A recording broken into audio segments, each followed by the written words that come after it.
The day someone screamed that my lake was illegal was the day my quiet little slice of Arizona stopped being a retirement project and turned into a war zone. And the funniest part is, I didn't change a thing. I was still just a guy with a fishing rod on 8.5 acres he'd paid for in full. But suddenly, I was the trespasser on my own land.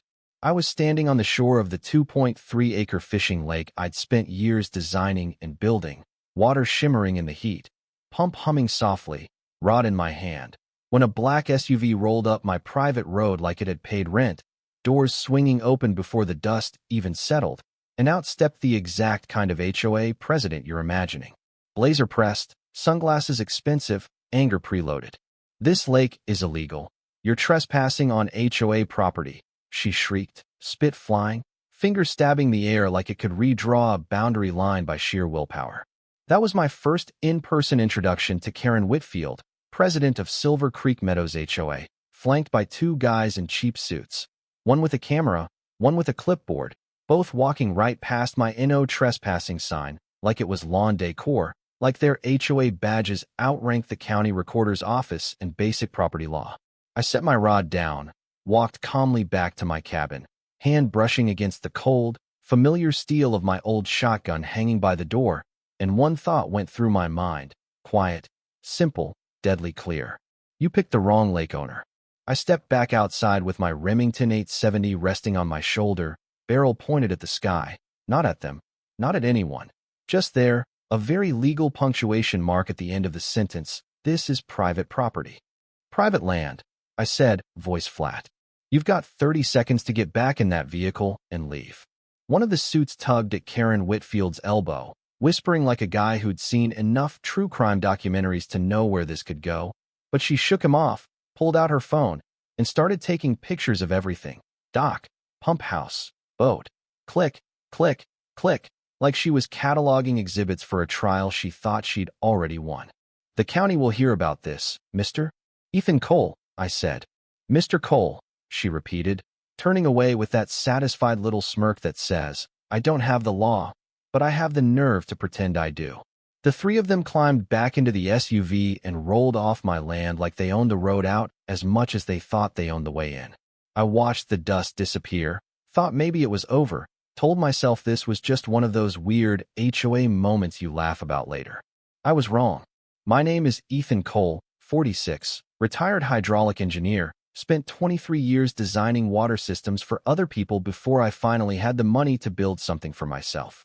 In 2019, I bought these 8.5 acres for $340,000. Deed recorded, survey done, clean title, no covenants, no HOA, nothing but brush, dirt, and possibility, about 450 feet outside the edge of Silver Creek Meadows, which didn't even have a legal HOA when I broke ground on the lake. I pulled permits the right way, county approvals, environmental assessments, stamped survey, the whole alphabet soup. Lake permit WL, 2020, something burned into my memory like a tattoo. $68,000 in excavation and engineering that all passed inspection. 2 years later, Silver Creek Meadows HOA Incorporated. I didn't join, didn't sign, didn't pay. I wasn't in their subdivision, not on their plat, not in their jurisdiction. On paper, I didn't exist to them. Until 6 months ago, when Karen Whitfield turned up smiling in a nice blouse, standing on the same shore she'd just screamed over, saying things like, "Beautiful piece of land you've got here, Mr. Cole. Have you ever considered what it might be worth to the right buyer?" I told her no, politely but firmly, and I meant it. A few months later, a sign appeared near the Silver Creek Meadows entrance. "Future community lake access." Arrow pointing straight at my fence line. I'd laughed it off, thought it was some overeager committee member getting ahead of themselves. But standing there with the taste of dust and adrenaline in my mouth after that shotgun moment, I realized none of it had been casual, none of it had been a mistake. These were breadcrumbs, and Karen Whitfield had just reached the part of the trail where she stopped smiling. I went inside, opened my laptop, and started pulling everything I had. Deed recorded June 2019, survey from a licensed Texas-born but Arizona-registered firm, permits signed by county officials.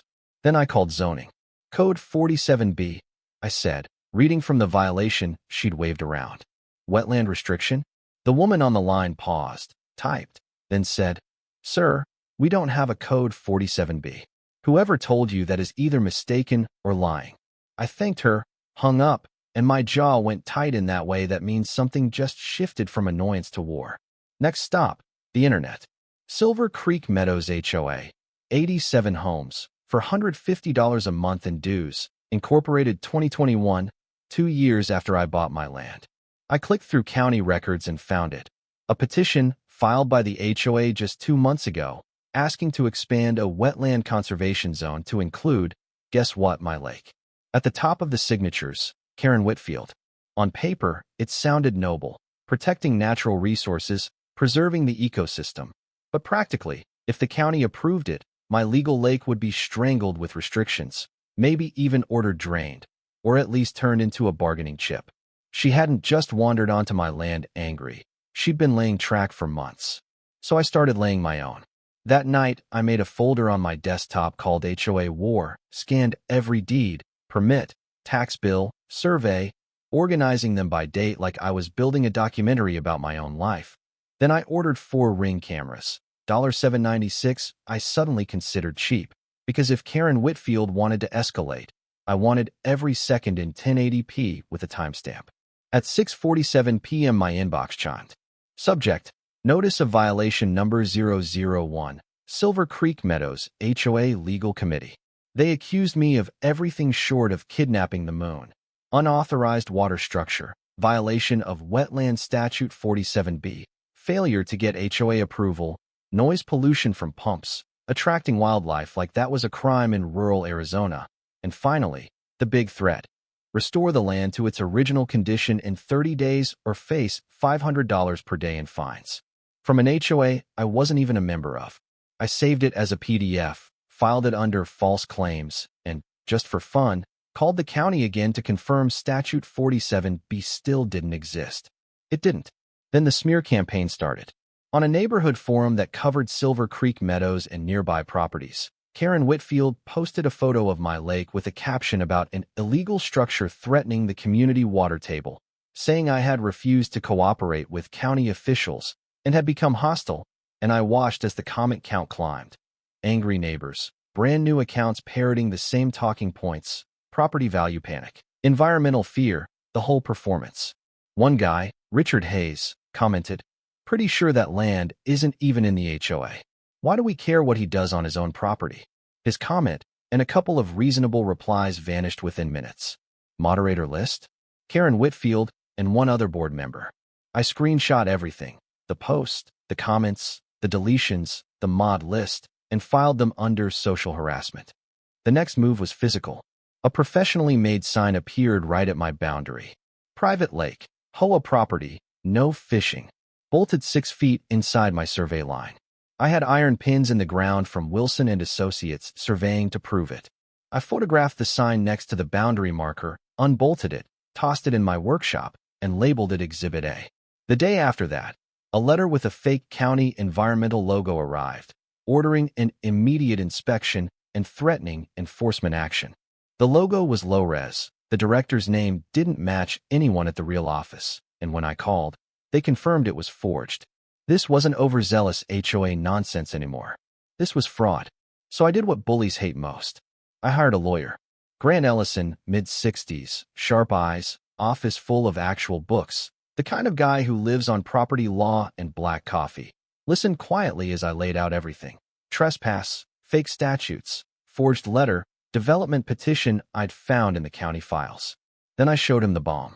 Silver Creek Development LLC, formed 4 months ago, registered agent Karen Whitfield, 60% owner, with a permit application for an $8.7 million Silver Creek Lodge and Spa, luxury lakeside resort.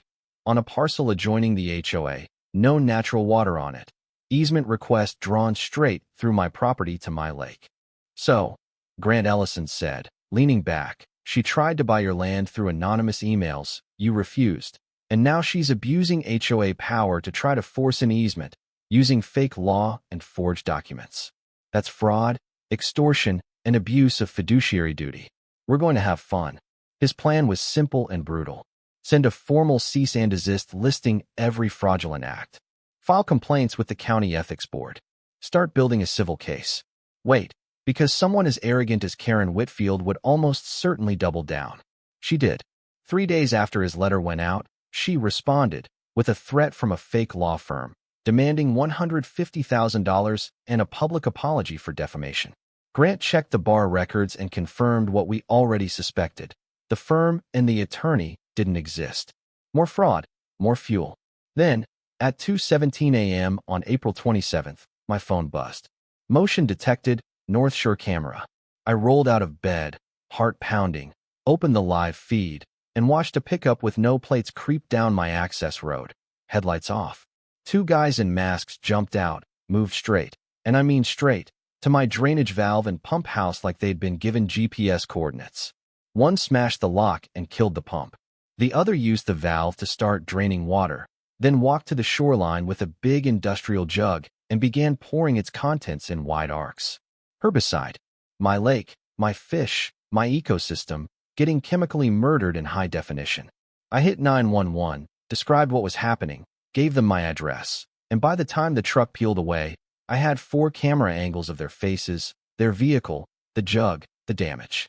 One of them slipped his mask to wipe his nose, and the camera caught him clean. Deputy Mark Jensen arrived just after 3 a.m., the same deputy who'd once entertained one of Karen's earlier complaints about me. This time, the evidence was mine.